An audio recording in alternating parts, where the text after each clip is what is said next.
Bravo à Monsieur Trump pour cette déclaration et en même temps pour les différents décrets signés ce jour. Et donc, qui correspondent en fait au simple bon sens, un bon sens qui anime également les Français, puisque ce sont à peu près, ça fait partie de toutes les résolutions déjà prises au CNT. Donc, je ne peux qu'approuver et dire bravo, pourvu que ce soit tenu jusqu'au bout. En revanche, il y a deux, trois petites choses qui retiennent aussi mon attention. D'une part, vous avez annoncé que bientôt, dans les 4 ans, on verrait le drapeau américain flotter sur Mars.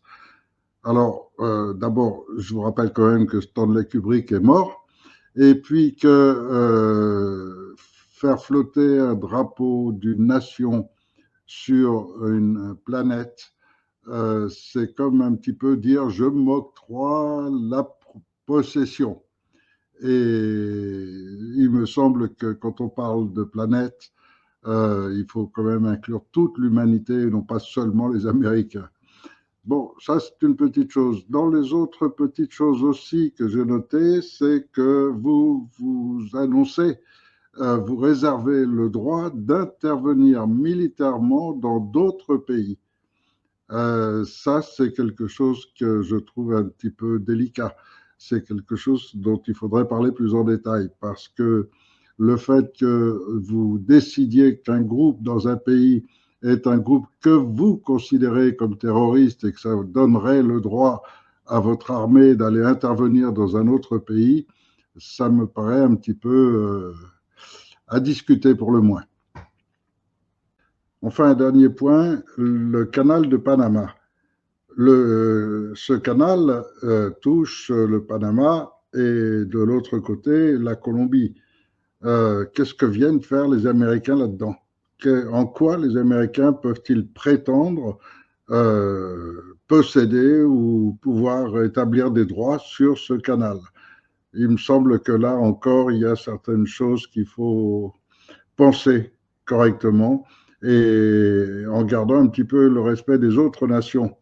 Alors même si les Américains en rêve se sont crus très grands et très puissants vis-à-vis du monde et a voulu jouer le rôle du gendarme du monde, aujourd'hui les réalités montrent qu'ils se sont complètement trompés, que les États-Unis sont pleines déconfitures, comme nous en France, et donc je crois que ce serait bien d'avoir un petit peu de mesure et de réserve.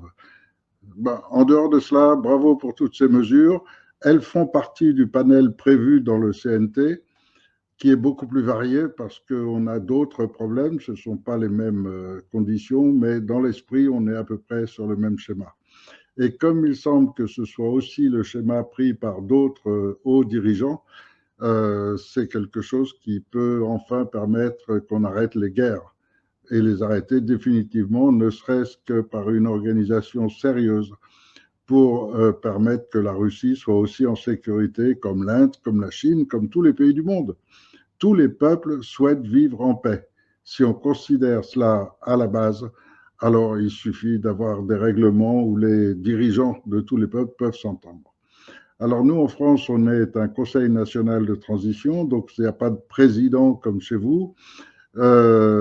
C'est un peuple qui a pris une nouvelle initiative complètement différente de ce qui existe et qui a mis au point un système de gestion pour que ce soit la plus haute intelligence qui naturellement sort de l'ensemble du peuple. Ce qui fait que tout l'ensemble du peuple participe naturellement à la gestion de la France. Et donc la France que vous connaissez ne ressemble en rien à la vraie France, ni celle d'avant, ni celle qu'elle va être demain. Voilà, je voulais que tout le monde sache notre position par rapport à tous ces engagements et toutes ces promesses et déclarations. En tous les cas, ravi de voir que, a priori, pour l'instant, le discours écrit semble suivre le discours oral. Et tant mieux.